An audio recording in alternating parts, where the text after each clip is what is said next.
Hi all, welcome back to our channel. അപ്പോൾ നമ്മൾ ഇന്ന് ചെയ്യാൻ പോകുന്ന വീഡിയോ എന്ന് പറഞ്ഞു കഴിഞ്ഞാൽ RSIയെ കുറിച്ചാണ്. അപ്പോൾ നോർമലി നിങ്ങൾ എൻ്റെ ഒരു പാറ്റേൺ നോക്കിക്കഴിഞ്ഞാൽ ഞാൻ ഇതുവരെ ഒരു ഇൻഡിക്കേറ്റേഴ്സ് യൂസ് ചെയ്യുന്നതായിട്ട് നിങ്ങൾ കണ്ടിട്ടില്ല. പക്ഷേ എനിക്ക് RSI ഭയങ്കര ഇഷ്ടമുള്ളൊരു ഇൻഡിക്കേറ്ററാണ്. എന്ന് പറഞ്ഞു കഴിഞ്ഞാൽ അത് നല്ലൊരു ഒരു ലോജിക്ക് നിറഞ്ഞൊരു ഇൻഡിക്കേറ്ററാണ് നമ്മൾക്ക് RSI എന്ന് നമുക്ക് പറയാൻ പറ്റും. എന്ന് പറഞ്ഞാൽ RSIയുടെ ലോജിക്ക് എന്ന് പറഞ്ഞു കഴിഞ്ഞാൽ ആ ലോജിക്ക് നിങ്ങൾ മനസ്സിലാക്കി കഴിഞ്ഞാൽ വളരെ ഈസി ആയിട്ട് നിങ്ങൾക്ക് ട്രേഡുകൾ പഞ്ച് ചെയ്യാൻ പറ്റും. ട്രേഡ് പഞ്ച് ചെയ്യുന്നതിലുപരി നമ്മൾ RSI എന്തെന്ന് മനസ്സിലാക്കി കഴിഞ്ഞാൽ RSI യൂസ് ചെയ്യാതെ തന്നെ നമുക്ക് ചാർട്ടുകളിൽ നമുക്ക് RSIയെ നമുക്ക് പ്ലോട്ട് ചെയ്യാൻ പറ്റും. അതാണ് ആ ഒരു ലോജിക്ക് പഠിച്ചാലുള്ള നമ്മുടെ ഗുണം. ഇപ്പോൾ ഉള്ള ആൾക്കാർ ലോജിക്ക് ഒന്നും പഠിക്കുന്നില്ല, അവർ ജസ്റ്റ് ഇൻഡിക്കേറ്ററിനെ ബ്ലൈൻഡായിട്ട് ട്രസ്റ്റ് ചെയ്യുകയാണ്. അപ്പോൾ അങ്ങനെ ചെയ്യുന്ന സമയത്താണ് നമുക്ക് കൂടുതൽ ലോസുകൾ വരുന്നത്. ബുള്ളിഷ് ആയിട്ടുള്ള എൻട്രിയുടെ സമയത്ത് നമ്മുടെ ഇൻഡിക്കേറ്റർ ബെയറിഷ് ആയിട്ടുള്ള എൻട്രികൾ തരും. ആ സമയത്ത് നമ്മൾ ചാടി കയറി എൻട്രികൾ പ്ലേസ് ചെയ്യും, സ്റ്റോപ്പ് ലോസ് വീഴും. സ്റ്റോപ്പ് ലോസ് അക്സെപ്റ്റ് ചെയ്യാത്ത ആൾക്കാർ വെച്ചുകൊണ്ടിരിക്കും, സ്റ്റോപ്പ് ലോസ് കീപ്പ് ചെയ്യാത്ത ആൾക്കാർ ഹ്യൂജ് ലോസിലോട്ട് പോകും. അപ്പോൾ ഇതിൻ്റെ എല്ലാം മെയിൻ റീസൺ ആൾക്കാർ ലോജിക്ക് പഠിക്കുന്നില്ല. ബ്ലൈൻഡ്ലി അവർ ജസ്റ്റ് വന്നിട്ട് ഇവിടെ ട്രേഡ് എടുക്കാം, മറ്റേ സ്ട്രാറ്റജി ഇങ്ങനെ പറഞ്ഞു, നമ്മുടെ തന്നെ സ്ട്രാറ്റജി നിങ്ങൾ എക്സാമ്പിൾ WFEG സ്ട്രാറ്റജി ഇങ്ങനെ വന്നു. ഇപ്പോൾ ഒരു ബുള്ളിഷ് ട്രെൻഡിൽ പോയിട്ട് ഒരു ബെയറിഷിലെ 2 WFEG വന്നു കഴിഞ്ഞിട്ട് അതിൽ ടാപ്പ് ചെയ്യുന്ന സമയത്ത് ആൾക്കാർ വിചാരിക്കും ഓക്കെ WFEG സ്ട്രാറ്റജി പാർക്കർ SMC പറഞ്ഞു തന്നു, എൻട്രി പ്ലേസ് ചെയ്യാം, സ്റ്റോപ്പ് ലോസ് വീഴും. അപ്പോൾ എപ്പോഴും നമ്മൾ ഒരു ബയാസിനെ നമ്മളെപ്പോഴും നമ്മുടെ ഒരു കീ ഫാക്ടറായിട്ട് നമ്മൾ ഹോൾഡ് ചെയ്യുക. എന്ന് പറഞ്ഞാൽ ബുള്ളിഷ് ട്രെൻഡിൽ പോയിട്ട് ബെയറിഷ് എൻട്രികൾ മാക്സിമം പ്ലേസ് ചെയ്യാതിരിക്കുക. അപ്പോൾ ഞാൻ ഈ ഇൻഡിക്കേറ്ററിനെ കുറിച്ച് പറഞ്ഞു തരാനുള്ള കാര്യം, ഈ ഇൻഡിക്കേറ്ററിൻ്റെ ലോജിക്ക് നിങ്ങൾ മനസ്സിലാക്കുക. അതിനെക്കുറിച്ച് മാത്രമാണ് ഞാൻ ഇന്നത്തെ വീഡിയോയിൽ പറയുന്നത്. ഇൻഡിക്കേറ്റർ ആരും യൂസ് ചെയ്യണമെന്ന് ഞാൻ പറയുന്നില്ല. ഇൻഡിക്കേറ്റേഴ്സ് മോസ്റ്റ്ലി ഞാൻ യൂസ് ചെയ്യാറില്ല. RSI ഇൻഡിക്കേറ്റർ കാണാതെ തന്നെ നമുക്ക് ചാർട്ടിൻ്റെ സ്ട്രെങ്ത് മനസ്സിലാക്കാൻ പറ്റും. RSIയുടെ മെയിൻ പെർസ്പെക്റ്റീവ് എന്താണ്? പാസ്റ്റ് ക്യാൻഡിൽസ് നോക്കിയിട്ട് നെക്സ്റ്റ് ക്യാൻഡിലിനെ ലീഡ് ചെയ്ത് കാണിക്കുന്നു. നമുക്ക് പാസ്റ്റ് ക്യാൻഡിൽസ് നോക്കാനറിയാം. RSI ഇല്ലാതെ തന്നെ നമുക്ക് പാസ്റ്റ് ക്യാൻഡിൽസിനെ നോക്കാൻ അറിയാമെങ്കിൽ നെക്സ്റ്റ് ഫോം ചെയ്യുന്ന ക്യാൻഡിൽ എന്താണെന്ന് നമുക്ക് തന്നെ പ്രെഡിക്റ്റ് ചെയ്യാൻ പറ്റും. അത് വളരെ ഈസിയാണ്. ലോജിക്കുകൾ നിങ്ങൾ കറക്റ്റായിട്ട് മനസ്സിലാക്കി കഴിഞ്ഞാൽ വളരെ ഈസി ആയിട്ട് നിങ്ങൾക്ക് ഫൈൻഡ് ചെയ്യാൻ പറ്റും. അപ്പോൾ നമുക്ക് നേരെ വീഡിയോയിലേക്ക് പോകാം. അപ്പോൾ RSIയെക്കുറിച്ച് മൊത്തത്തിലുള്ള ആൾക്കാർക്ക് എന്താണ് അറിയാവുന്നത് എന്ന് പറഞ്ഞു കഴിഞ്ഞാൽ, ഒരു വൈഡർ ഓഡിയൻസിലോട്ട് പോയി കഴിഞ്ഞാൽ RSI പല ആൾക്കാർക്കും RSI എന്താണെന്ന് അറിഞ്ഞുകൂടാ. പക്ഷേ കുറച്ച് പഠിച്ച ആൾക്കാർ പറയും RSIക്ക് 2 ബാൻഡുകളുണ്ട്, അപ്പർ ബാൻഡുണ്ട്, ലോവർ ബാൻഡുണ്ട്. അപ്പർ ബാൻഡിന് മുകളിലാണ് RSI നിൽക്കുന്നതെങ്കിൽ RSI ഓവർ ബോട്ടായിരിക്കാം, എന്ന് പറഞ്ഞാൽ ഹൈ പ്രൈസ് ആയിരിക്കാം, ഇല്ലെങ്കിൽ അതിൻ്റെ വാല്യുവേഷൻ കൂടുതലായിരിക്കാം. അതുകൊണ്ട് RSI തിരിച്ച് ഓവർ സോൾഡിലോട്ട് വരാൻ വേണ്ടി ഒരു മൂവ്മെൻറ്റ് തരാം, അല്ലേ? അതെല്ലാവർക്കും അറിയാം. അതേപോലെ RSI ഓവർ സോൾഡായി കഴിയുമ്പോൾ അവിടെ നിന്ന് മുകളിലോട്ടൊരു മൂവ്മെൻറ്റ് തരാം, ഇതെല്ലാവർക്കും അറിയാം. പിന്നെ കുറച്ചുകൂടി അഡ്വാൻസ് ആയിട്ട് പോകുന്ന ആൾക്കാർക്ക് എന്ത് മനസ്സിലാക്കാൻ പറ്റും? RSI ഡൈവേർജൻസ് ഉണ്ടെന്ന് മനസ്സിലാക്കാൻ പറ്റും. RSI ഡൈവേർജൻസ് നമ്മൾ RSI പ്രൈസിനെ ഫോളോ ചെയ്യുന്നതിനേക്കാളും ചാർട്ടിനെ ഫോളോ ചെയ്യുന്നതിനേക്കാളും കൂടുതൽ RSIയെ നമ്മൾ മാപ്പ് ചെയ്ത് കഴിഞ്ഞാൽ RSIയുടെ സ്ഥലത്തോട്ട് പ്രൈസുകൾ എത്താനുള്ള ചാൻസ് കാണാൻ പറ്റും. അതാണ് പലരും ചെയ്യുന്നത്. ഇപ്പോൾ പ്രൈസ് താഴോട്ട് വന്നു, പക്ഷേ RSI സ്ട്രെങ്ത് മുകളിലോട്ട് കാണിക്കുന്നു. അപ്പം നെക്സ്റ്റ് ഫോം ചെയ്യുന്ന ക്യാൻഡിൽസ് സ്ട്രെങ്ത് ആയിട്ടുള്ള ക്യാൻഡിൽസ് കാരണം മുകളിലോട്ട് പോകാനുള്ളൊരു ചാൻസ് ഉണ്ട്. ഇപ്പോൾ നിങ്ങൾ ഷെയറിലോട്ട് നോക്കിക്കഴിഞ്ഞാൽ, ഇപ്പോൾ ഒരു ഷെയർസ് നമ്മൾ എക്സാമ്പിളായിട്ട് എടുത്തു കഴിഞ്ഞാൽ അത് വളരെ ഈസി ആയിട്ട് നമുക്ക് RSI ഇത്രയും കാര്യങ്ങൾ കൊണ്ട് നമുക്ക് മനസ്സിലാക്കാൻ പറ്റും. പക്ഷെ നമുക്കറിയേണ്ടത് എന്താണ്? നമുക്ക് കൂടുതൽ കാര്യങ്ങൾ അറിയണം. എന്തുകൊണ്ട് RSI താഴോട്ട് വന്നപ്പോൾ പ്രൈസ് താഴോട്ട് വന്നു, ഇല്ലേ? അതല്ലേ നമുക്ക് മനസ്സിലാക്കേണ്ടത്, എന്ത് കാരണം കൊണ്ടാണ്. അപ്പോൾ ആ ലോജിക്ക് നിങ്ങൾ മനസ്സിലാക്കാൻ പറ്റിക്കഴിഞ്ഞാൽ നിങ്ങൾക്ക് വളരെ ഈസി ആയിട്ട് ട്രേഡുകൾ പഞ്ച് ചെയ്യാൻ പറ്റും. വളരെ ഈസി ആയിട്ട് ട്രേഡുകൾ പഞ്ച് ചെയ്യാൻ പറ്റും. നല്ല പ്രോഫിറ്റ് നിങ്ങൾക്ക് ജനറേറ്റ് ചെയ്യാൻ പറ്റും വിത്തൗട്ട് യൂസിങ് RSI. RSIയുടെ ലോജിക്ക് നിങ്ങൾ മനസ്സിലാക്കി കഴിഞ്ഞാൽ. അപ്പോൾ നമുക്ക് നേരെ ലോജിക്ക് എന്താണെന്ന് നമുക്ക് നോക്കാം. ഓക്കെ, നമുക്കപ്പോൾ ആദ്യം പഠിക്കേണ്ടത് പ്രൈസിനെ അനുസരിച്ചാണോ മാർക്കറ്റ് മൂവ് ചെയ്യുന്നത്, അതോ RSIക്ക് അനുസരിച്ചാണോ മാർക്കറ്റ് മൂവ് ചെയ്യുന്നത്? ഇപ്പോൾ പല ആൾക്കാരും RSI നോക്കിയിട്ടല്ലേ നിങ്ങൾ ട്രേഡുകൾ പഞ്ച് ചെയ്യുന്നത്. പക്ഷേ അത് തെറ്റായൊരു കാര്യമെന്ന് ഞാൻ പറയുന്നില്ല. പക്ഷേ അൾട്ടിമേറ്റ് കാര്യമെന്ന് പറയുന്നത് പ്രൈസാണ്. പ്രൈസിനനുസരിച്ച് മാത്രമേ മാർക്കറ്റ് മൂവ് ചെയ്യത്തുള്ളൂ. ബൈ സെല്ലേഴ്സ് എവിടാണ്, ലിക്വിഡിറ്റി, ആ കൺസെപ്റ്റ് നിങ്ങൾക്ക് ഞാൻ കറക്റ്റായിട്ട് വീഡിയോ ആയിട്ട് ഇട്ടിട്ടുണ്ട്. അപ്പോൾ ലിക്വിഡിറ്റി മനസ്സിലാക്കി കഴിഞ്ഞാൽ വളരെ ഈസി ആയിട്ട് നിങ്ങൾക്ക് ഈ കാര്യങ്ങൾ ക്യാച്ച് ചെയ്യാൻ പറ്റും. ഒരു സ്ഥലത്ത് ഒരു ട്രേഡ് നടക്കണമെങ്കിൽ അവിടെ ബയ്യേഴ്സ് വേണം, അതേപോലെ സെല്ലേഴ്സ് വേണം. സെല്ലറിൻ്റെ കയ്യിൽ 1 lakh ഷെയർസ് ഉണ്ട്, 1 lakh ഷെയർസ് ഉണ്ട്. പക്ഷേ ഈ 1 lakh ഷെയർ ബൈ ചെയ്യാൻ അവിടെ ഒരാളില്ലെങ്കിൽ ആ ഓർഡർ അവിടെ ഫെയിൽ ആകത്തേ ഉള്ളൂ, അല്ലേ? വളരെ ഈസി ആയിട്ടുള്ളൊരു കൺസെപ്റ്റാണിത്. ഇതുപോലും മനസ്സിലാക്കാതെ മാർക്കറ്റിൽ ട്രേഡ് എടുക്കുന്ന കുറേ ആൾക്കാരുണ്ട്. ജസ്റ്റ് ഇൻഡിക്കേറ്റേഴ്സ് മാത്രം നോക്കിയിട്ട് എന്താണ് മാർക്കറ്റിൽ നടക്കുന്നതെന്ന് പോലും അറിയാതെ. ഇപ്പം നമ്മളെപ്പോലുള്ള റീറ്റെയിൽ ഇൻവെസ്റ്റേഴ്സിന് ഇത് വലിയ ബാധകമല്ല. എന്ന് പറഞ്ഞാൽ നമ്മുടെ റീറ്റെയിൽ ഇൻവെസ്റ്റേഴ്സിന് വേണ്ടിയുള്ള ലിക്വിഡിറ്റി മാർക്കറ്റ് തന്നെ പ്രൊവൈഡ് ചെയ്യുന്നുണ്ട്. നമ്മൾ വളരെ കുറച്ച് ക്വാണ്ടിറ്റിയാണ്. അപ്പോൾ ആ ക്വാണ്ടിറ്റി ഓൾമോസ്റ്റ് എല്ലാ സമയത്തും ഹിറ്റായി നമുക്ക് ഓർഡർ ഫില്ലാകും. പക്ഷേ നമ്മൾ ഹ്യൂജ് ഓർഡേഴ്സ് ഇടുമ്പോൾ, എൻ്റെ ഇൻസ്റ്റിറ്റ്യൂഷൻ പെർസ്പെക്റ്റീവിൽ നോക്കിക്കഴിഞ്ഞാൽ 1 crore ഷെയർസ് ഏതെങ്കിലും ഒരു ഷെയറിൽ അന്നത്തെ ദിവസം അവർ ബൈ ചെയ്യാൻ ഇട്ട് കഴിഞ്ഞാൽ അവർക്ക് ബൈ ഇടുക എന്ന് മാത്രമല്ല അവരുടെ ലക്ഷ്യം. ഈ 1 crore rupees ഉണ്ടെന്ന് പറഞ്ഞിട്ട് അവർ ബൈ ചെയ്ത് കഴിഞ്ഞാൽ അവർക്ക് ആ ഷെയർ കിട്ടത്തില്ല. കാരണം ഈ 1 crore ഷെയർസ് സെല്ല് ചെയ്യാനുള്ള ഒരാളുണ്ടെങ്കിൽ മാത്രമേ അവരുടെ ബൈ ഓർഡർ അവിടെ ഫില്ലാകത്തുള്ളൂ. അതാണ് നമ്മുടെ മെയിൻ കാര്യം. അപ്പോൾ അങ്ങനെ ഈ ഒരു കാര്യം നിങ്ങൾ എല്ലാവരും മൈൻഡിൽ കീപ്പ് ചെയ്ത് വെക്കുക. ഇനി നമുക്ക് നേരെ RSI എന്താണെന്ന് നോക്കാം. RSI ഡൈവേർജൻസ് എന്താണെന്ന് നമുക്ക് നോക്കാം. ഒരു ഡൈവേർജൻസിനെ നമുക്കൊരു ഇൻവേഴ്സ്ലി പ്രൊപ്പോർഷണൽ എന്ന് നമുക്ക് പറയാൻ പറ്റും. ഇമാജിൻ നമുക്കിപ്പോൾ ഒരു RSIയെ തന്നെ നമുക്ക് എക്സാമ്പിളായിട്ട് എടുക്കാം. ഇപ്പോൾ നിങ്ങൾക്ക് സയൻസ് കൂടുതൽ അറിയാവുന്ന ആൾക്കാരാണെങ്കിൽ നമുക്ക് വേറെ എക്സാമ്പിൾസ് എടുക്കാമായിരുന്നു. പക്ഷേ നമ്മുടെ ഓഡിയൻസ് എല്ലാവർക്കും മനസ്സിലാവുന്ന ചാർട്ട് പാറ്റേൺസ് ആയതുകൊണ്ട് നമുക്ക് ചാർട്ട് പാറ്റേൺസിനെ കുറിച്ച് തന്നെ ചാർട്ട് നോക്കി തന്നെ നമുക്ക് ഡൈവേർജൻസ് എന്താണെന്ന് പറഞ്ഞുതരാം. നമുക്കിപ്പോൾ ഒരു പ്രൈസ് എന്ന് പറയുന്ന ഒരു കൺസെപ്റ്റിനെയും അതേപോലെ നമുക്ക് RSI എന്ന് പറയുന്ന ഒരു കൺസെപ്റ്റിനെയും നമ്മൾ എടുത്തു കഴിഞ്ഞാൽ നമുക്ക് എങ്ങനെയാണ് മാർക്കറ്റ് മുകളിലോട്ട് പോകുന്നതെന്ന് നമുക്ക് മനസ്സിലാവുന്നത്. ഇമാജിൻ ഷെയറിൻ്റെ പ്രൈസ് താഴോട്ടും RSIയുടെ സ്ട്രെങ്ത് മുകളിലോട്ടും കാണിച്ചു. ഇതെല്ലാം എല്ലാവർക്കും അറിയാവുന്നൊരു കൺസെപ്റ്റ് അല്ലേ? എനിക്ക് തോന്നുന്നു നിങ്ങൾ പല യൂട്യൂബേഴ്സിൻ്റെ വീഡിയോ കണ്ടുകഴിഞ്ഞാൽ അവരെല്ലാവരും പറഞ്ഞിരുന്നത് പ്രൈസ് താഴോട്ട് വരുന്നു. RSIയെക്കുറിച്ച് നിങ്ങൾ നേരത്തെ അറിഞ്ഞിട്ടുള്ള ആൾക്കാരാണെങ്കിൽ ഇത് നിങ്ങൾക്കറിയാം, പ്രൈസ് താഴോട്ട് വരുന്നു. പക്ഷേ RSI മുകളിലോട്ട് ഇൻഡിക്കേഷൻ കാണിക്കുന്നു.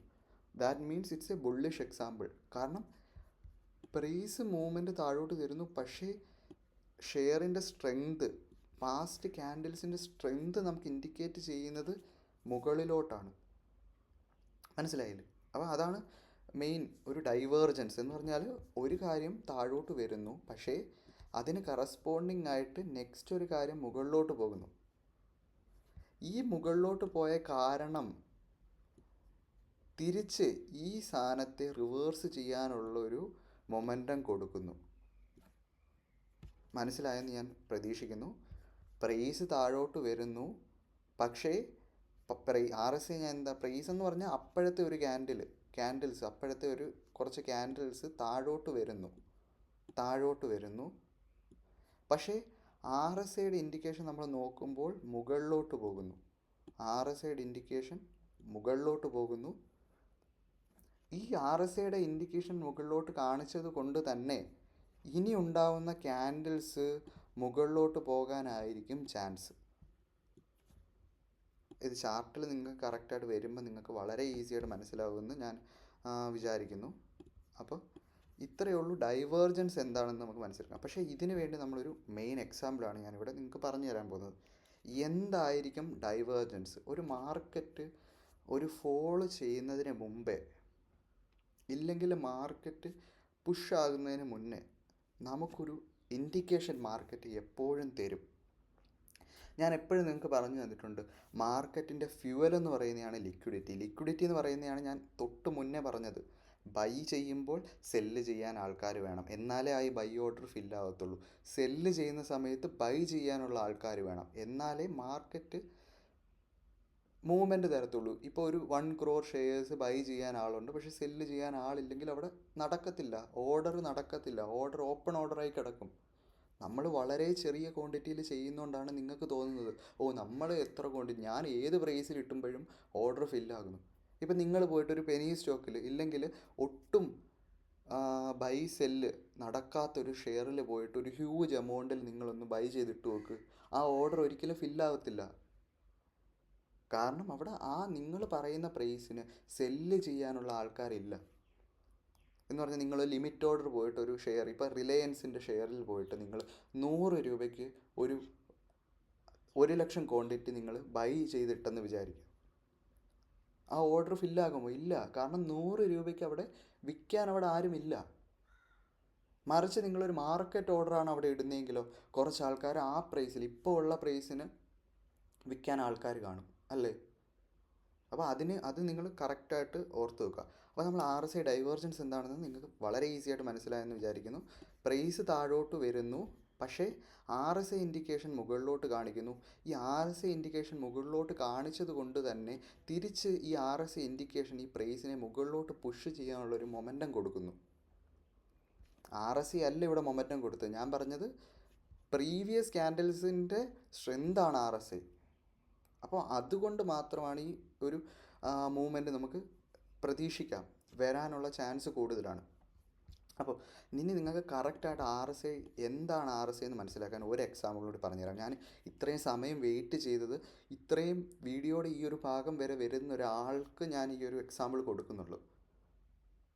അല്ലാതെ വീഡിയോയുടെ സ്റ്റാർട്ടിങ് കണ്ട് ഇതെല്ലാം അറിയാമല്ലോ വിട്ട് കളയാമോ ഇവൻ എന്താണ് പറയുന്നത്, അപ്പോൾ അങ്ങനെയുള്ള ഒരാൾ എന്തായാലും ഈ വീഡിയോയുടെ ഈ ഒരു ഭാഗത്തോട്ട് എത്തത്തില്ലെന്ന് എനിക്ക് കറക്റ്റായിട്ട് അറിയാൻ പറ്റും.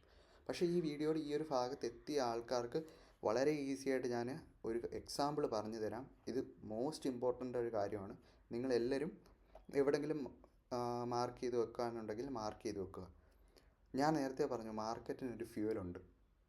മാർക്കറ്റിന് എപ്പോഴും ആ ഫ്യൂവൽ സ്റ്റേഷനിൽ മാർക്കറ്റ്, ഞാൻ എപ്പോഴും പറയുന്നതാണ് മാർക്കറ്റിൻ്റെ ഫോർമേഷൻ എങ്ങനെയാണ്. ഇതെല്ലാം മാർക്കറ്റിൻ്റെ ഓരോരോ ഫ്യൂവൽ സ്റ്റേഷനാണ് അല്ലേ? മാർക്കറ്റ് ഒരു നെവർ എൻഡിങ് കാറാണെന്ന് നമുക്ക് പറയാൻ പറ്റും. അപ്പോൾ നെവർ എൻഡിങ് കാറിന് വേണ്ടത് ഫ്യൂവലാണ്. ഇവിടെ നിന്ന് മാർക്കറ്റ് മുകളിലോട്ട് പോയി, ഫ്യൂവൽ തീർന്നു, മാർക്കറ്റ് താഴോട്ട് വന്നു, ഇവിടെ നിന്ന് ഫ്യൂവൽ മാർക്കറ്റിന് കിട്ടി. എവിടെ വരെയുള്ള ഫ്യൂവൽ മാർക്കറ്റിന് കിട്ടി? ഈ ഒരു ഹൈയെ ടേക്ക് ചെയ്യാനുള്ള ഒരു ഫ്യൂവൽ ഇവിടെ നിന്ന് മാർക്കറ്റിന് കിട്ടി. മാർക്കറ്റ് ആ ഫ്യൂവലിനെ ടേക്ക് ചെയ്തു, കൂടുതൽ ഈ ഭാഗത്തെത്തിയപ്പോൾ പിന്നെയും ബയേഴ്സ് വന്ന് കാണും. റീറ്റെയിലേഴ്സിനെ അറിഞ്ഞൂടെ, ബ്രേക്ക് ഔട്ട് കഴിയുമ്പോൾ എടുക്കുന്ന റീറ്റെയിലേഴ്സ്. പിന്നെയും ഫ്യൂവൽ കിട്ടി, താഴെ വന്നു, പിന്നെയും ഫ്യൂവൽ കിട്ടി, താഴെ വന്നു, പിന്നെയും ഫ്യൂവൽ കിട്ടി. ഇമാജിൻ നെക്സ്റ്റ് ടൈം മാർക്കറ്റ് ഇവിടെ വന്നപ്പോൾ മാർക്കറ്റിന് ഫ്യൂവൽ കിട്ടിയില്ല. മാർക്കറ്റ് എന്ത് ചെയ്യും? മാർക്കറ്റ് ഇനിയും താഴെ വരും. അവിടുന്ന് ഫ്യൂവൽ കിട്ടിയില്ല, ഈ ഹൈ പുഷ് ചെയ്യാനുള്ള ഫ്യൂവൽ കിട്ടിയിട്ടില്ല, പിന്നെയും താഴെ വരും.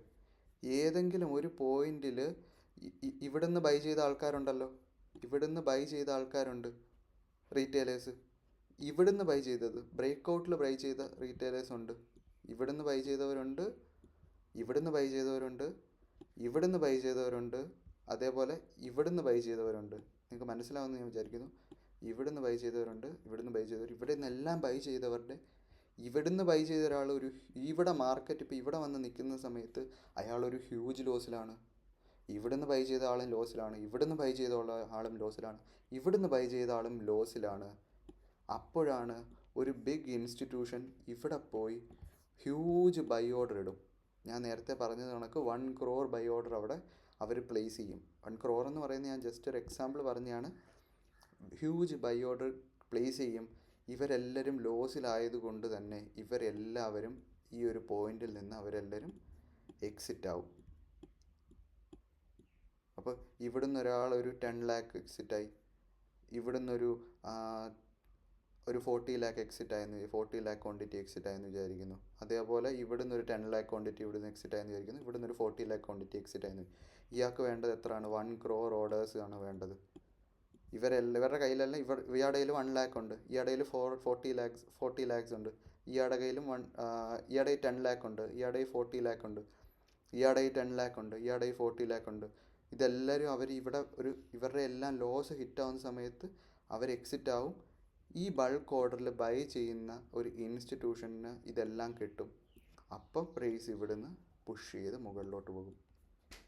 ഇതാണ് വളരെ ഈസി എക്സാമ്പിൾ ഓഫ് പ്രൈസ് എങ്ങനെയാണ് മൂവ് ചെയ്യുന്നത്. എന്താണ് പ്രൈസ്? ഇതൊന്നും മനസ്സിലാക്കാതെയാണ് പല ആൾക്കാരും മാർക്കറ്റിൽ ഇപ്പോഴും ട്രേഡ് ചെയ്യുന്നതെന്ന് ഓർക്കുമ്പോൾ വളരെ വിഷമം തോന്നുന്നു. നെക്സ്റ്റ് ഞാൻ നിങ്ങൾക്ക് പറഞ്ഞു തരുന്നത് RSIയുടെ വളരെ ഒരു ഗുഡ് എക്സാമ്പിളാണ്. RSI നിങ്ങൾ എപ്പോഴും ഞാൻ പറഞ്ഞു വന്നത് ഫ്യൂവലിൻ്റെ കാര്യം പറഞ്ഞാണ് ഇങ്ങനെ പോയത്. RSI നിങ്ങൾ കണക്കാക്കുന്ന സമയത്ത് നിങ്ങളെല്ലാവരും നോക്കേണ്ട ഒരു കാര്യം എന്ന് പറഞ്ഞു കഴിഞ്ഞാൽ, എപ്പോഴാണ് മാർക്കറ്റിന് ഈ ഫ്യൂവൽ നഷ്ടപ്പെടുന്നതെന്ന് നമുക്ക് വളരെ ഈസി ആയിട്ട് കണ്ടുപിടിക്കാൻ പറ്റും. അതാണ് ഞാൻ നിങ്ങൾക്ക് ഇപ്പോൾ പറഞ്ഞു തരാൻ വന്നത്. എന്ന് പറഞ്ഞാൽ ഞാനിപ്പോൾ പറഞ്ഞില്ല, ആ ഫ്യൂവൽ ആ മാർക്കറ്റിൽ എവിടാണ് മാർക്കറ്റിൽ ആ ഫ്യൂവൽ നഷ്ടപ്പെടുന്നതെന്ന് നമുക്ക് വളരെ ഈസി ആയിട്ട് കണ്ടുപിടിക്കാൻ പറ്റും. അത് ഞാൻ നിങ്ങൾക്ക് ഇപ്പോൾ പറഞ്ഞു തരാം. ഇമാജിൻ നിങ്ങൾക്ക് ഒരു എക്സാമ്പിൾ, ഒരു റോക്കറ്റിൻ്റെ എക്സാമ്പിൾ നിങ്ങൾക്ക് എടുക്കാൻ പറ്റും. ഇമാജിൻ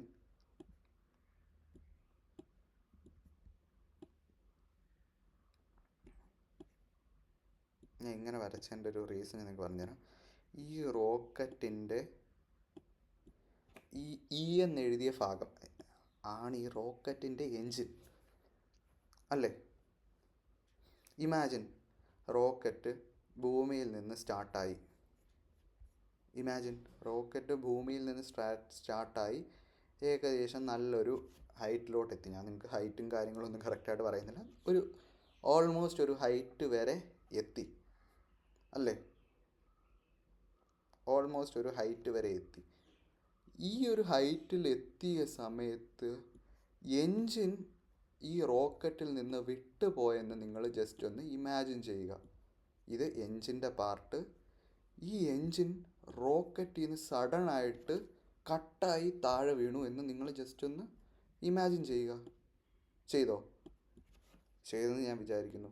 അപ്പോൾ ഈ ബാക്കി പാർട്ട് എന്തായിരിക്കും ഇവിടെ ചെയ്യുന്നത് എന്ന് പറഞ്ഞാൽ, ഈ പാർട്ട് എന്തായിരിക്കും മാർക്കറ്റിൽ ചെയ്യുന്നത്? ഈ ഒരു പുഷ് ഉള്ളത് കൊണ്ട് തന്നെ ഈ റോക്കറ്റ് കുറച്ചുകൂടി മുകളിലോട്ട് പോകും. I think you understood. ഈ ഒരു പുഷ് എന്ന് പറഞ്ഞാൽ എൻജിൻ്റെ ആ ഒരു പുഷ് ഉള്ളത് കൊണ്ട്, ഇപ്പോൾ ഇമാജിൻ ചെയ്യുക, കാറ്, നിങ്ങൾക്ക് വളരെ ഈസി ആയിട്ടുള്ള എക്സാമ്പിൾ എടുക്കാം. കാറ് നിങ്ങൾ ഓടിച്ചുകൊണ്ടിരിക്കുന്നു, സഡനായിട്ട് കാർ ഓഫായി. പക്ഷേ കാറ് കുറച്ച് നേരം കൂടി മുന്നിലോട്ട് പോയിട്ടായിരിക്കും കാറ് നിൽക്കുന്നത്. കാരണം എന്താണ്? ആ വന്നൊരു പുഷ് ആ കാറിനുണ്ട്. അതേപോലെ തന്നെ ചിന്തിക്കുക, റോക്കറ്റ് അത്രയ്ക്ക് സ്പീഡിൽ വരുന്നു, പെട്ടെന്ന് എൻജിൻ ആ റോക്കറ്റിൻ്റെ പകുതിയിൽ നിന്ന് മുറിഞ്ഞു പോകുന്നു. എൻജിൻ അപ്പോഴെന്ത് സംഭവിക്കും? എൻജിൻ അവിടെ സഡനായി താഴോട്ട് വീഴും. അതാണ് ഞാനിവിടെ കാണിച്ചിരിക്കുന്നത്. എൻജിൻ കറക്റ്റായിട്ട് കട്ട് ചെയ്യുന്നു, എൻജിൻ അപ്പോൾ പുഷായി പോകത്തില്ല, എൻജിൻ കറക്റ്റായിട്ട് താഴോട്ട് വീഴുന്നു അല്ലേ? പക്ഷേ ഈ റോക്കറ്റ് കുറച്ച് ദൂരം കൂടി മുകളിലോട്ട് പോകുന്നു. എന്നിട്ട് എന്ത് സംഭവിക്കുന്നു? സ്ട്രെയിറ്റ് വന്ന് താഴോട്ട് വീഴുന്നു. ഇവിടെ എന്താണ് വീണത്? ഇവിടെ ആ റോക്കറ്റിൻ്റെ ബോഡി വീണു. ഇവിടെ എന്താണ്? ഇവിടെ ആ എൻജിൻ വീണു. നിങ്ങൾക്ക് മനസ്സിലായെന്ന് ഞാൻ വിചാരിക്കുന്നു. വളരെ ഇമ്പോർട്ടൻ്റ് ആയിട്ടുള്ളൊരു കാര്യമാണ്. അപ്പോൾ ഇതെങ്ങനെ നിങ്ങൾക്ക് പ്രൈസുമായിട്ട് മനസ്സിലാക്കാൻ പറ്റും? RSIയും പ്രൈസുമായിട്ട് നിങ്ങൾ മനസ്സിലാക്കുക, ഈ എൻജിനെ നിങ്ങൾ RSI ആയിട്ട് കൺസിഡർ ചെയ്യുക.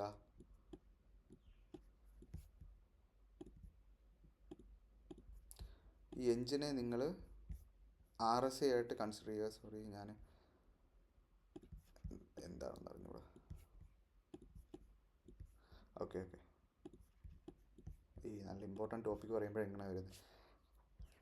ഓക്കെ, ഈ എൻജിനെ നിങ്ങൾ RSI ആയിട്ട് കൺസിഡർ ചെയ്യുക. അതേപോലെ ഈ ബോഡിയെ നിങ്ങൾ പ്രൈസായിട്ടും കൺസിഡർ ചെയ്യുക. അപ്പം നിങ്ങൾക്ക് എന്ത് മനസ്സിലായി? RSI സഡനായിട്ട് താഴെ വീണ് കഴിഞ്ഞാൽ ഓട്ടോമാറ്റിക്കലി പ്രൈസ് കുറച്ച് കഴിഞ്ഞ് സഡനായിട്ട് താഴെ വീഴും. പ്രൈസും ഓട്ടോമാറ്റിക്കലി സഡനായിട്ട് താഴോട്ട് വരാൻ ചാൻസ് ഉണ്ട്. ഒരിക്കലും ഞാൻ ഇതൊരു മണി റിലേറ്റഡ് കൺസെപ്റ്റ് ആയതുകൊണ്ട് തന്നെ തീർച്ചയായും 100% 100% ഒരിക്കലും പറയാൻ പറ്റത്തില്ല. മോസ്റ്റ് പ്രോബബിളി RSI താഴോട്ട് വന്നത് കൊണ്ട് തന്നെ, എന്ന് പറഞ്ഞാൽ RSI എന്ന് പറയുന്ന മെയിൻ എൻജിൻ ആ റോക്കറ്റിൽ നിന്ന് സഡനായിട്ട് താഴെ വീണത് കൊണ്ട് തന്നെ പ്രൈസ് കമ്മിങ് ടൈമിൽ ഈസി ആയിട്ട് താഴോട്ട് വരാനുള്ള ചാൻസ് ഉണ്ടെന്ന് നിങ്ങൾക്ക് മനസ്സിലായി. ഇത് ഞാനിപ്പോൾ ഒരു ബിയറിഷ് എക്സാമ്പിളാണ് പറഞ്ഞത്. ഇതിനെ ജസ്റ്റ് നിങ്ങൾ ഇൻവേർട്ട് ചെയ്യുക, ജസ്റ്റ് ഈ നമ്പേഴ്സിനെ ഇൻവേർട്ട് ചെയ്യുക, ജസ്റ്റ് ഈ കൺസെപ്റ്റ് ഇൻവേർട്ട് ചെയ്ത് കഴിഞ്ഞാൽ നമുക്ക് ബുള്ളിഷ് ആയിട്ടുള്ളൊരു എക്സാമ്പിൾ കിട്ടും. RSI സഡനായിട്ട് മുകളിലോട്ട് പോയി പ്രൈസ് താഴോട്ട് തന്നെ വരുന്നു എന്ന് പറഞ്ഞു കഴിഞ്ഞാൽ കുറച്ച് സമയം കഴിയുമ്പോൾ മോസ്റ്റ് പ്രോബബിളി ഈ താഴോട്ട് പോയ പ്രൈസ് RSI ആയിട്ട് കമ്പയറായി മീറ്റ് ചെയ്യാൻ വരും. ഇനി നമുക്ക് ലോജിക്ക് നിങ്ങൾക്ക് മനസ്സിലായെന്ന് വിചാരിക്കുന്നു. ഇനി നമുക്ക് ചാർട്ടിൽ പോയിട്ട് എക്സാമ്പിൾസ് കാണാം. അപ്പോൾ നിങ്ങൾക്ക് വളരെ ഈസി ആയിട്ട് ഇൻ ഡെപ്തായിട്ട് നിങ്ങൾക്ക് ഈ കൺസെപ്റ്റ് മനസ്സിലാവുമെന്ന് ഞാൻ വിചാരിക്കുന്നു. അപ്പോൾ ഗൈസ്, നമുക്കപ്പോൾ 2 എക്സാമ്പിളിലോട്ട് കൂടി പോകാം. ഈ 2 എക്സാമ്പിളും കൂടി കഴിഞ്ഞിട്ട് നമുക്ക് ഈ വീഡിയോ എൻഡ് ചെയ്യാം. കാരണം ഈ വീഡിയോ നല്ല ലെങ്ത് ആയിട്ടുണ്ട്. അതുകൊണ്ടാണ് ഞാൻ 2 എക്സാമ്പിൾ മാത്രം ഞാൻ നിങ്ങൾക്ക് പറയുന്നത്.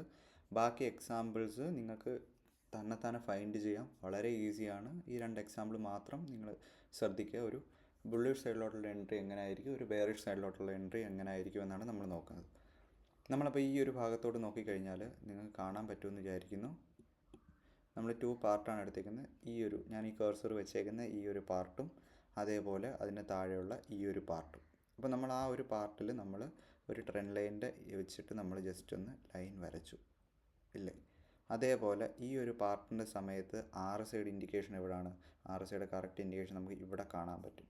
അപ്പോൾ നമ്മൾ ഈ RSIയുടെ ഇൻഡിക്കേഷൻ കൂടി നമ്മൾ ജസ്റ്റ് ഈ ഒരു പോയിൻറ്റുമായിട്ട് വരച്ചു. ഇപ്പം നിങ്ങൾക്ക് എന്ത് കാണാൻ പറ്റും? പ്രൈസ് താഴോട്ട് കാണിക്കുന്നു, പക്ഷേ RSIയുടെ ഇൻഡിക്കേഷൻ മുകളിലോട്ടാണ് കാണിക്കുന്നത്. അപ്പോൾ എന്തായിരുന്നു ഞാൻ നേരത്തെ പറഞ്ഞത്? RSIയുടെ ഇൻഡിക്കേഷനിലോട്ട് പ്രൈസ് വരാനുള്ള ചാൻസ് കൂടുതലായിരിക്കും. എക്സാക്ട്ലി ആ ഒരു പോയിൻ്റ് കഴിഞ്ഞിട്ട് മാർക്കറ്റ് എന്ത് സംഭവിച്ചു? പ്രൈസ് താഴോട്ടാണ് കാണിക്കുന്നതെങ്കിലും RSIയുടെ മൂവിലോട്ട് മാർക്കറ്റ് എത്താൻ വേണ്ടി മാർക്കറ്റ് മുകളിലോട്ട് വന്നു അല്ലേ. ഇതാണ് നമ്മുടെ ഒരു എക്സാമ്പിൾ. ഇനി നമുക്കൊരു പെയറിഷ് എക്സാമ്പിളും കൂടി നമുക്ക് നോക്കാം. എങ്ങനെ ഞാനിവിടെ മാർക്ക് ചെയ്ത് വെച്ചായിരുന്നു ഇപ്പോൾ ജസ്റ്റ് ഒന്ന് ചെക്ക് ചെയ്യാം. ഓക്കെ, നമ്മുടെ ബെയറിഷ് എക്സാമ്പിളാണ്. ഇതാണ് നമ്മുടെ ബെയറിഷ് എക്സാമ്പിൾ. അപ്പോൾ നമ്മൾ ഇവിടെ നോക്കിക്കഴിഞ്ഞാൽ നമുക്ക് എന്താണ് കാണാൻ പറ്റുന്നത്? ഇവിടെ നോക്കിക്കഴിഞ്ഞാൽ പ്രൈസ് മുകളിലോട്ട് പോകുന്ന കാണാൻ പറ്റും അല്ലേ. പ്രൈസ് ഇവിടെ നിന്ന് പ്രൈസ് മുകളിലോട്ട് പോയി, ഈ ഒരു പോയിന്റിൽ നിന്ന് പ്രൈസ് മുകളിലോട്ട് പോയി. പക്ഷേ ഇവിടെ എന്താണ് RSI നമുക്ക് ഇൻഡിക്കേഷൻ കാണിക്കുന്നത്? RSIയുടെ ഇൻഡിക്കേഷൻ നോക്കിക്കഴിഞ്ഞാൽ ഇവിടുന്ന് RSI താഴോട്ട് കാണിക്കുന്നു. ഞാനത് കറക്റ്റായിട്ട് നിങ്ങൾക്ക് ജസ്റ്റ് ഒന്ന് വരച്ച് കാണിച്ചു തരാം. RSI ഇവിടെ നിന്ന് താഴോട്ട് കാണിക്കുന്നു. അപ്പോൾ ഞാൻ പറഞ്ഞ ഇൻഡിക്കേഷൻ എങ്ങനെയാണ്? ഞാൻ പറഞ്ഞു ഒരു റോക്കറ്റ് മുകളിലോട്ട് പോകുന്നു. സഡനായിട്ട് ഈ റോക്കറ്റിൻ്റെ എൻജിൻ ഇവിടെ നിന്ന് ബ്രേക്ക് ചെയ്ത് എൻജിൻ സഡനായിട്ട് താഴോട്ട് വീഴുന്നു. പക്ഷേ എന്തുകൊണ്ട് പ്രൈസ് താഴോട്ട് വീണില്ല? അപ്പോൾ എന്തായിരിക്കും ഇനി നടക്കാൻ പോകുന്നത്? കമ്മിങ് ടൈമിൽ ഈ എൻജിൻ താഴെ വീണതുകൊണ്ട് തന്നെ ഇതിൻ്റെ ബോഡിയും താഴോട്ട് വീഴാം. അതുകൊണ്ട് എന്താണ് സംഭവിച്ചത്? മാർക്കറ്റ് ഇവിടെ നിന്ന് സ്ലോ ആൻഡ് സ്റ്റഡി ആയിട്ട് ഫോൾ തന്നു. എത്ര പോയിൻ്റിൻ്റെ ആണ്?